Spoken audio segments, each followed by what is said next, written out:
ముగ్గురు కోడళ్లు ముగ్గురు కొడుకులను నువ్వు వేర్వేరుగా చూస్తున్నావని ప్రభావతిపై ఫైర్ అవుతుంది సుశీల డార్లింగ్. నా కొడుకు ఆరోగ్యం కోసం బాలు మీనాలు మేడపైన పడుకుని త్యాగం చేస్తున్నారు అని అంటుంది.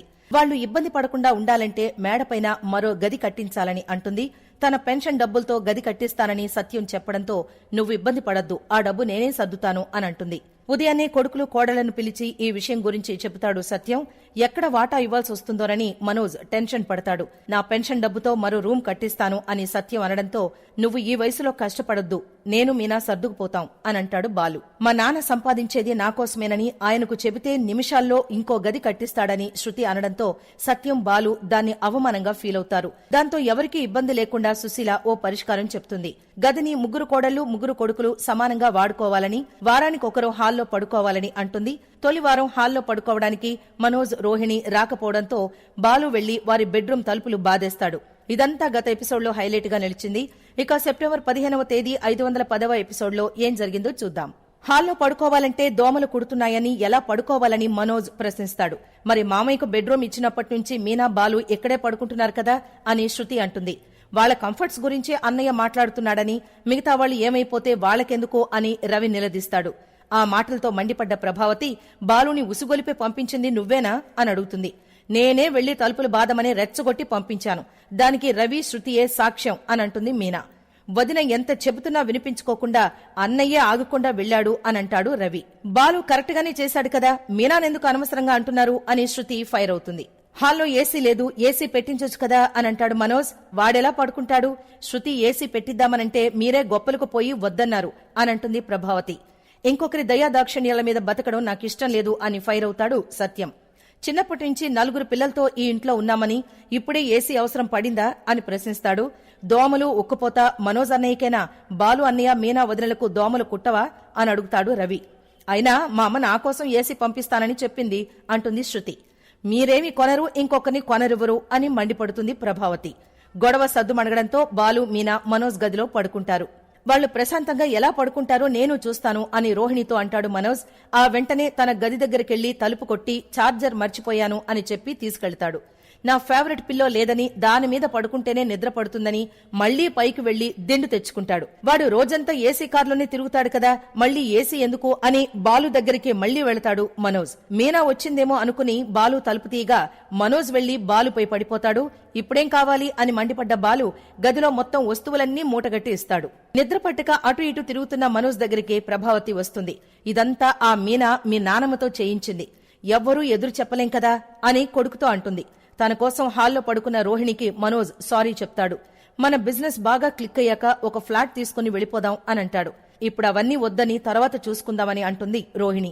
ఈసారి కూడా తలుపులు బాదడంతో మనోజ్ వచ్చాడనుకున్న బాలు కోపంగా వెళ్లేసరికి మీనా ఉంటుంది. లోపలికి రాగానే చాపా దిండు వేస్తుంది. అంత పెద్ద మంచం ఉంటే నేల మీద పడుకుంటావా అని మండిపడతాడు బాలు.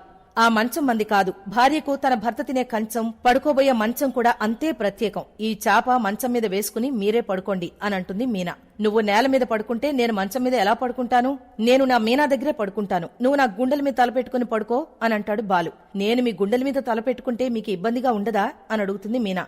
నాకేం ఇబ్బంది ఉండదు అని అంటాడు బాలు. నీకిలా గుండెల మీద పడుకుంటే ఏమనిపించదా అని బాలు అడిగితే నాకు హాయిగా ఉంటుంది. రోజంతా చేసే పని, ఇంట్లో గొడవలు ఏవీ గుర్తుకు రావని, చిన్నప్పుడు అమ్మ ఒడి, పెళ్లయ్యాక భర్త కౌగిలి, వీటికంటే గొప్ప చోటు ఇంకేమైనా ఉంటుందా అని అడుగుతుంది మీనా. నువ్విలా మాట్లాడితే నేను మంచి భర్తనైపోయానేమో అనిపిస్తుంది అని అంటాడు బాలు. నా పక్కన పడుకోవాలని ఎందుకు అనిపించింది అని మీనా అడిగితే నీ నుంచి వచ్చే పూల వాసన, లేకపోతే నాకు నిద్రే పట్టదు అని అంటాడు బాలు. అయితే ఫ్రిడ్జ్ లో ఉన్న పువ్వులని తెచ్చి చుట్టనా అని అడుగుతుంది మీనా. ముద్దబంతి పువ్వులా నువ్వు నా పక్కనున్నావు కదా, నిన్ను చుట్టుకుంటాను అని అంటాడు బాలు. నిద్ర పట్టకపోవడంతో మనోజ్ చిరాకు పడుతూ ఉంటాడు. ఒక వారమైతే పర్లేదు, నెలలో 2 వారాలు ఇలాగే ఉంటే నా వల్ల కాదు అని అంటాడు. అంత అవసరం లేదని, వచ్చే వారమే ఈ సమస్యకు పరిష్కారం దొరుకుతుందని అంటుంది రోహిణి. ఎలా అని మనోజ్ అడగగానే వచ్చేవారం రవి శృతి బయట పడుకోవాల్సి వస్తుంది కదా, శృతి గురించి నాకు బాగా తెలుసు, తను లగ్జరీగా పెరిగింది, తను మేడ మీద పడుకోలేక ఖచ్చితంగా గొడవ చేస్తుంది, అవసరమైతే వాళ్ల పేరెంట్స్ తో చెప్తుంది, అప్పుడు మన ప్రాబ్లం కూడా సాల్వ్ అవుతుంది అని అంటుంది రోహిణి. ఆ మాటలతో మనోజ్ సంతోషిస్తాడు. ఉదయాన్నే తల్లిని చూసి రాత్రంతా నాకు నిద్ర పట్టలేదు, అసలే కొత్త బిజినెస్ స్టార్ట్ చేయబోతున్నాం, ఓనర్ని నేనే అలసిపోయి వెళితే కస్టమర్లు ఏమనుకుంటారు అని అంటాడు మనోజ్. బిజినెస్ అంటే బుర్ర పెట్టి చెయ్యాలి, ఆ బాలుగాడిలా గేర్లు మార్చడం కాదు అని అంటాడు. ఏదో ఒకటి చెయ్యి, చాలా ఇబ్బందిగా ఉంది అని అంటాడు.